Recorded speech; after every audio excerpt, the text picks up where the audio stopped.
Hello les gens, c'est Diabloman, j'espère que vous allez bien. Donc déjà une bonne année 2021, en espérant qu'elle soit bien meilleure que 2020 parce que je pense qu'on est tous d'accord là-dessus. C'est pas terrible niveau partie Airsoft et puis j'espère que vous n'avez pas eu de soucis dans votre entourage ou pour vous-même, que la santé ça va bien et que du coup tout commence à revenir à la normale petit à petit. Donc 2021 par rapport à la chaîne, on va faire un petit point sur ce qu'il y a eu. Alors niveau chaîne en tant que tel, je suis un petit peu déçu des résultats, mais il y a quand même eu des trucs assez cool on va dire autour de ma chaîne et de tous les projets qu'il y a pu y avoir. Donc déjà pour commencer l'année 2020, et le premier truc cool c'est que Silverback du coup m'a fait confiance et m'a envoyé son HTI pour que je puisse vous en faire la review. En gros il n'y a eu que moi et Dink Chavez là-dessus qui avons pu avoir on va dire ce privilège. Donc c'est vraiment très sympa pour Silverback et en plus ils m'ont donné l'autorisation de faire une partie avec, ce qui a permis de faire 2 vidéos plutôt sympas. Ensuite, dans les autres choses cool, donc déjà je remercie grandement Skirm Shop parce que ça fait déjà quelques années que je suis sponsorisé en partenariat avec eux et franchement ils me gâtent niveau matériel quoi. Donc déjà le snipe qui est revenu à 1000 €, donc je vous ai fait des vidéos là-dessus etc, mais du coup ça fait que j'ai 2 snipes maintenant, donc j'ai mon SRS que j'ai depuis quelques temps et le SR10 qui est franchement une super réplique. Je pensais pas avoir un truc comme ça dernièrement, mais franchement je suis très satisfait de travailler à Skirm Shop, surtout que je suis relativement libre sur ce que je peux dire dessus. Si j'ai besoin d'un truc et tout, ils me le fournissent en général, donc franchement Skirm Shop, le partenariat et sponsor vraiment au top. Donc les autres trucs on va dire un petit peu, vous avez pu voir, c'est un moment j'ai fait un placement de produit Raid Shadow Legends, donc bon on va dire c'est un peu une étape de youtubeur que j'ai franchi, donc bon j'ai accepté un peu pour l'expérience, parce que bon finalement en toute transparence en gros ils m'ont donné 94 € net, ce qui revenait à 100 € offert, mais vous vous rendez pas compte à quel point Raid Shadow Legends pour une vidéo et être payé par eux c'est vraiment compliqué quoi. Mais du coup ça m'a permis d'avoir une petite expérience, peut-être NordVPN plus tard j'en sais rien, mais bon voilà, c'était vraiment, j'ai pris ça comme une première expérience et ça m'a permis de voir un petit peu plus ce qui se passe dans les coulisses quoi. L'autre truc intéressant que j'ai essayé du coup c'est Minotauro. Du coup je crois que je suis le seul en France à avoir eu un exemplaire de leur grenade, ou du moins avoir dit oui. Alors pour ceux qui ne se rappellent pas, c'est une grenade à blanc. Le souci c'est que, comme je l'ai dit en vidéo, c'est pas une grenade qui peut être mise entre toutes les mains, surtout en France, et du coup qui demande quand même des protections auditives. Donc c'est quelque chose qu'on peut pas mettre dans les mains à tout le monde, ce qui explique peut-être son faible succès. L'autre truc que vous n'avez pas vu, car normal je n'ai rien parlé là-dessus, c'est que depuis la mi-2019, fin 2020 et début 2020, j'aurais dû avoir un partenariat avec une boutique, donc je ne vais pas citer, mais bon voilà, j'en pense pas moins, qui devait me préparer un G18 AEP totalement custom. Donc ceux à qui j'en ai parlé ils comprennent très bien de quoi je parle. Donc ils devaient me l'envoyer, après le colis s'est perdu, enfin c'était pas envoyé à la bonne adresse. En gros j'ai l'impression qu'ils m'ont emmené en bateau, mais c'était genre une cinquantaine de mails qu'on s'est envoyé là-dessus. Au moment moi j'ai lâché l'affaire, j'avais plus de nouvelles, jusqu'à ce qu'ils me relancent, je suis bon, ils vont me l'envoyer, et finalement je ne l'ai jamais vu. Jusqu'à ce que je voie plus récemment qu'en gros l'AEP qui devait m'être envoyé pour le partenariat, il a été vendu à un joueur comme ça. J'ai vu sur le groupe Facebook, ah tiens j'ai eu ça, nananer de telle boutique, je fais ah bah ok, je sais où il est passé mon G18, mais bon voilà, comme quoi des fois les partenariats c'est pas simple.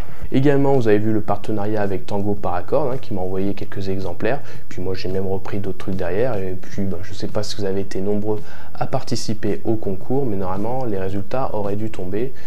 Voilà, en tout cas Tango Paracord, je suis relativement satisfait de ce qui m'a fourni. Également avec Airsoft Underground qui en début d'année m'a fourni le Makarov ICS, donc du coup c'est une sorte un peu de rival du MK23 Marui, qui est plutôt une bonne réplique mais que je trouve relativement cher par rapport à ce que c'est. Donc ça vous avez tous les détails dans la review.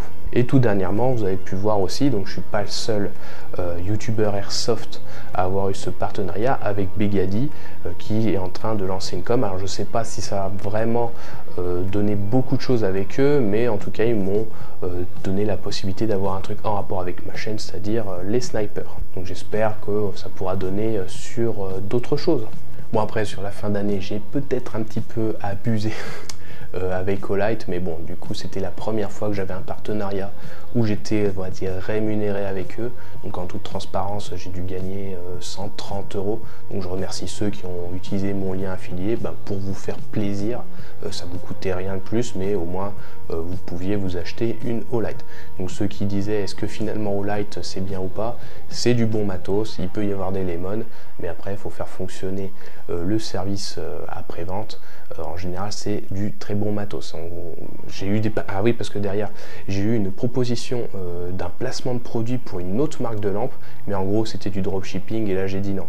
Olight, je considère que c'est déjà beaucoup plus qualitatif et que je me fous pas de votre gueule en les présentant, même si bon j'ai fait 3 vidéos, là après c'est sûr là-dessus je vais me calmer avec eux parce que sinon ça va être un petit peu abusé quoi.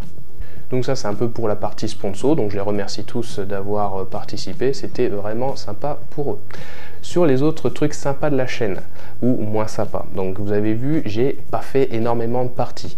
En gros j'ai fait, à tout casser, j'ai réellement fait 3 parties dans l'année, donc une avec le HTI, une durant l'été quand c'est revenu un petit peu en déconfinement, puis il y a eu à nouveau le confinement et du coup j'ai dû refaire peut-être une petite partie un peu après, mais après j'ai quasiment pas joué. Donc cette année c'était vraiment pas terrible et je pense que ça a peut-être eu des répercussions sur ma chaîne, je suis pas sûr, parce que là où avant je montais vraiment, là au niveau abonnés on a eu vraiment une grosse baisse, puisque cette année je n'ai fait que 2300, 2500 abonnés dans l'année, là où au tout début 2020 j'étais monté à 20 000 abonnés, donc peut-être que j'atteins mon plafond de verre, on verra, mais en tout cas ça ne me décourage pas, parce que je reçois toujours des commentaires sympas et encourageants, que vous veniez sur ma page Facebook ou que ce soit même Instagram, il y a toujours des messages sympas, donc ça continue à m'encourager quand même de faire ça.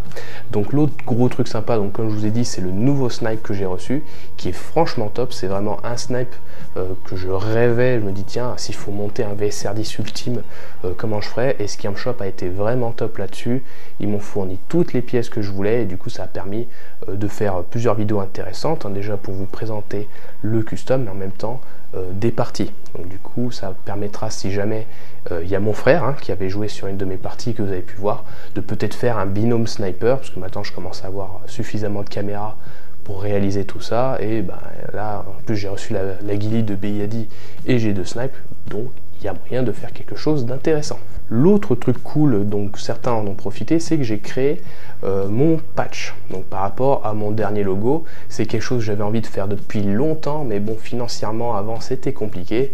Maintenant financièrement je m'en sors déjà beaucoup mieux, et donc c'était un petit plaisir que je me suis fait, et vous avez été quelques-uns à en profiter en me prenant un patch, mais il m'en reste. Donc si jamais vous êtes intéressé, n'hésitez pas à me contacter, je verrai peut-être pour faire quelques échanges. Donc l'autre truc sympa là que vous voyez, vous dites tiens, c'est la première fois que tu fais une prise de vue comme ça. Donc pour Noël j'ai reçu un cadeau vraiment très sympa justement de mon frère. Il m'a fourni une perche avec un halo lumineux où je peux mettre ma caméra au centre. Donc là c'est toujours ma GoPro, je pourrais mettre le portable et autres, mais bon la GoPro le truc c'est qu'il y a le micro ici qui fait que le son est un peu plus intéressant pour vous. Et ça me dit que à chaque fois je me dis quand je fais des faces caméra, c'est vrai c'est pas jojo. Là c'est déjà un peu plus sympa, donc je peux baisser la luminosité, mais si je baisse c'est pas du tout intéressant du tout pour vous, et je peux changer le thème. Donc là on est sur une lumière on va dire naturelle, je peux être sur une ambiance plus chaude, donc la caméra elle va mettre un petit peu après à la normale, et une ambiance plus froide, donc ça peut faire quelques trucs intéressants. Et c'est pour ça que je me dis, vu que j'ai cet accessoire qui est vraiment top pour le coup, c'est de réfléchir, comme je disais, à avoir un fond plus intéressant. Par exemple, un mur de patch, comme ça permettrait d'afficher des trucs plus sympas. À savoir où est-ce que je place dans la maison, parce que ça devient compliqué de trouver de la place, pour peut-être même ajouter autre chose qu'un mur de patch, pourquoi pas une étagère pour ajouter 2-3 trucs intéressants en décoration. Les autres trucs sympas, c'est que vous avez été un peu plus nombreux cette année à me faire confiance au niveau des customs. Donc là, pour le coup, c'est vraiment des snipes, parce qu'avant, j'ai fait des customs sur des AEG, donc ce qui représentait pas forcément ma chaîne. Et c'est vrai que les AEG, maintenant, j'ai moins de temps. Mais niveau snipe, cette année, j'ai dû en faire 3 ou 4. Et en plus des customs assez intéressants. Dernièrement, donc c'était pas tout à fait 2020, c'est 2021, vous avez dû voir la vidéo sur le FN-SPR A2 de chez Silvergun, qui est un VSR 10, mais pas totalement. Donc là, contrairement aux autres fois, j'ai pas fait payer la main d'œuvre, c'était histoire de découvrir la réplique et vous présenter la vidéo de présentation du custom, parce que c'est pas une réplique, on a énormément d'infos, mais qui se retrouvent en plus sur plusieurs marques. Donc ça peut être intéressant pour vous. L'autre truc qui est vraiment dommage pour cette année, c'est que j'ai raté 2 événements qui me tenaient à cœur. Donc déjà en mars, il y avait la What the Fuck de Destockage Game. Donc c'est pas What the Fuck, c'est week-end très festif où il y avait plusieurs invités de gens, on va dire, plus ou moins connus dans le milieu, que je connais par rapport au contenu qu'ils font, que ce soit Instagram, YouTube ou Facebook. Et ça aurait été sympa de les rencontrer en vrai, mais ça tombait juste sur les jours où il commençait à y avoir le confinement. Donc le jour-là, le confinement n'était pas effectif, mais j'ai pris la décision de partir un peu plus tôt et j'étais pas le seul. Il y a eu Golgi, Airsoft Review et je crois même Dingo et Genseb. Voilà, il y avait tout ce beau monde qui n'avait pas pu être présent. J'espère qu'on pourra refaire ça sur de meilleurs jours, parce que là pour l'instant, le futur est assez obscur pour l'instant. L'autre truc qui était très dommage que je n'ai pas pu faire, c'est le Sniperland Golf de l'année 2020. Donc celui de 2019, vous avez dû voir les vidéos, et celui de 2020 du coup est reporté à cette année, en 2021. En espérant que d'ici juin, ça s'améliore, c'est pas donné, mais j'espère que ça sera le cas. Et l'autre gros sujet de l'année, du coup, c'est Wild Trigger, sur lequel j'ai bien tapé parce que ça commençait à me chauffer. Du coup, je vous remercie énormément pour le soutien que vous m'avez apporté, surtout sur la première vidéo, parce que c'est sans doute la vidéo de 2020 la plus vue et qui a été vraiment partagée. Les autres, c'était plus pour des mises à jour, etc. C'était pas des gros sujets. La deuxième grosse vidéo en préparation, je devais la faire dernièrement, mais j'ai perdu du temps parce qu'on a à chaque fois de nouveaux éléments qui s'ajoutent, etc. Et ça, je ne sais pas si je vais pouvoir la sortir d'ici fin janvier. Sinon, si je la sors pas fin janvier, je vais avoir des problèmes, pas des gros problèmes, mais des problèmes techniques entre guillemets pour monter mes vidéos.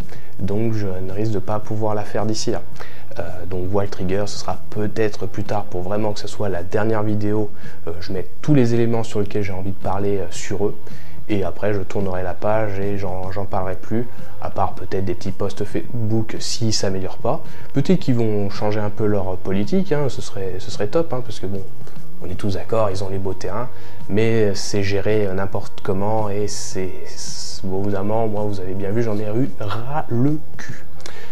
Donc voilà, j'espère que Wild Trigger va s'améliorer, sinon d'ici là, vous aurez peut-être une autre vidéo où j'ai eu des témoignages, d'autres preuves, éléments, etc. Mais le but c'est que j'ai pas envie de faire ça n'importe comment, j'ai envie que ça soit carré, à moins que d'ici là il s'améliore, on sait pas.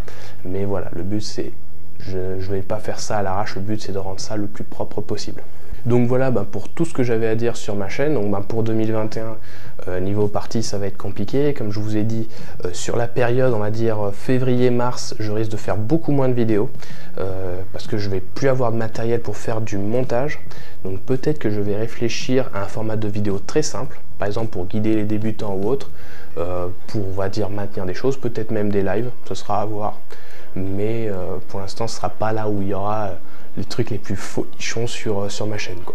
Donc voilà pour tout ce que je vous avais à vous dire, et je vous ai du coup proposé de poser vos questions, que ce soit sur YouTube ou Facebook, et je vais y répondre. On va d'abord commencer avec les questions que vous m'avez posées sur YouTube, et on passera sur les autres après. Alors, Zik Lexi, donc tu as posé plusieurs questions. Penses-tu faire un jour des parties d'airsoft à l'extérieur de la France? Dans un avenir proche ou moyen, non. Dans un avenir très lointain, peut-être. Mais c'est bien peut-être. Pour l'instant, il n'y a aucune certitude. Penses-tu amener un ou plusieurs membres de ta famille lors d'une journée faire de l'airsoft? Déjà, cette année, j'ai emmené mon frère. C'était sa première partie. Il s'en est bien tiré. Puis, vu que ça lui a bien plu, et s'il est disponible et tout, et si les parties reviennent, il sera certainement de retour, quoi. penses-tu prendre le TAC 41 de chez Silverback et nous faire une review dessus à sa sortie?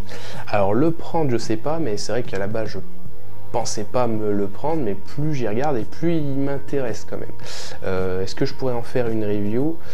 J'essaie de négocier pour essayer d'en avoir un. On verra au moment de sa sortie si c'est le cas, mais bon, bien sûr, vous serez tenu au courant. Déjà, il faut savoir quand est-ce qu'il sort. Ils ont annoncé 2021, on ne sait pas si c'est début ou fin, mais en tout cas, le projet a l'air plutôt bien avancé. Participeras-tu au prochain gros événement sniping, donc le Sniperland Golf? Alors oui, si ça se déroule bien cette année, normalement je devrais le faire. Comme je vous dis, ça dépendra de tout ce qui va se passer par rapport au Covid. Feras-tu des parties à la BEDA 34 qui se situe à Lioran, Béziers, dans le sud 34? Non. Pour l'instant, je reste sur les parties qui sont proches de chez moi, donc je ne serai certainement pas chez eux particulièrement. Alors, on va passer sur les questions sur Instagram. Alors Arnaud, futur projet Collapse, pas spécialement. Après, je suis toujours intéressé par des choses à faire, mais je n'ai rien de prévu pour l'instant. FPS Frenchy, depuis quand pratiques-tu l'airsoft et as-tu toujours joué sniper? Alors justement, cette année, j'ai sorti une grosse vidéo relativement longue, mais complet, on va dire, sur mon parcours d'airsofter, mes 10 ans de pratique d'airsoft, en passant de débutant à pro. Donc là-dessus, si tu veux aller voir, il y a tous les détails. Donc ça va faire maintenant, oui, presque 11 ans que je pratique l'airsoft et un peu plus que je m'y intéresse. Ensuite, si j'ai toujours joué sniper, non. Au tout début, j'y jouais un petit peu. Après, j'ai un peu lâché pour de l'AEG jusqu'à y reprendre et quasiment plus le lâcher. Du pastis airsoft, des conseils pour un airsofter qui se lance sur YouTube? Ben lance-toi et fais-toi plaisir. Par contre, si tu veux vraiment percer entre guillemets, il faudra être persévérant et assez critique sur ce que tu comptes faire, sur la qualité de tes vidéos, quoi. Essayer de proposer peut-être quelque chose de nouveau ou autre, mais te fournir quand même avec un matériel de assez bonne qualité pour rendre ça le plus propre possible et qualitatif. Maintenant, il faut que je retrouve sur Facebook. Alors, donc Thierry Bourdonnet, chope-nous des nouvelles du MDR de Silverback, s'il te plaît, fais marcher ton réseau. Son retard est limite une insulte à la communauté qui l'attend depuis 2 ans là. Alors oui, je comprends ta frustration, moi-même j'étais très intéressé par cette réplique et ça devient long. Par contre, Silverback, oui, en ce moment, ils ont vu que la force d'annoncer des dates et que ça vient de pas ça leur porter préjudice. Donc pour pas faire une Cyberpunk 2077, ils annoncent plus de date et on va sans doute en entendre parler quand vraiment le projet sera prêt. Contrairement au MTO autre, sur la vidéo de présentation, on va dire de la conception du MDR, on le voit tirer. Donc on peut se dire que ça fonctionne, c'est peut-être des perfectionnements par-ci par-là. Le but c'est qu'ils nous fournissent un produit, une réplique qui fonctionne très bien déjà d'origine, qui ait aucun souci, plutôt que de sortir un truc qui fonctionne pas très bien. Même si le souci, je pense que c'est plus une histoire de licence par rapport à Desertec, plutôt que vraiment la réplique en tant que telle, parce qu'on voit le TAC 41 n'est sorti nulle part, mais c'est pas un lanceur, du coup c'est un lanceur, c'est pas une réplique, parce qu'ils ne répliquent rien, ils mettent juste leur savoir-faire en œuvre sur une bonne réplique, là où le MDR est vraiment une réplique, et peut-être que c'est avec le concepteur de l'arme que ça pose problème. Donc il faudra juste prendre son mal en patience, je n'ai pas plus d'infos que vous. Un combat entre toi et vous savez qui. Écoute, s'il veut faire un 1v1 sur Rust, pourquoi pas. Penses-tu faire des loadouts de tenues et répliques qui sortent de l'ordinaire, donc genre des trucs russes, post-apocalyptiques et tout ça? Alors moi je suis pas du tout russophile pour le coup, par contre un loadout, oui, je compte peut-être en faire un prochainement, parce que mon équipement a pas mal évolué sur la fin d'année. J'essaie d'essayer quelque chose de nouveau, mais bon, il faudra que je teste peut-être déjà un petit peu sur le terrain avant de valider, mais sur 2021 je compte bien refaire un loadout. Je crois que le dernier en date il date de 2018 et il y a eu pas mal de changements quand même entre temps. Donc voilà, encore merci d'être toujours aussi nombreux à me suivre et à continuer à me soutenir sur mes vidéos, même si sur décembre il y a eu une très grosse baisse. J'espère que ça va repartir, même si moi pour l'instant c'est un petit peu difficile, vous comprendrez tous, mais bon, je ne baisse pas les bras, je suis toujours satisfait des vidéos que je sors et tout. Le but c'est que je prenne plaisir aussi quand je vous en fais. Donc voilà, n'hésitez pas à me lâcher un pouce bleu, de commenter, et tout ça, bien sûr je reste joignable sur mes réseaux sociaux, sociaux si jamais vous avez le moindre problème, que vous avez besoin de faire un custom ou autre, même si je serai peut-être un petit peu moins sur YouTube. Hein. Là, pour l'instant, moi, mon avenir pour l'instant est un petit peu flou là-dessus, même si vous voyez, je reçois du matériel assez classe qui peut être sympa par la suite. Donc voilà, encore une bonne année 2021 en espérant qu'on puisse retourner sur le terrain très prochainement. Allez, la bise!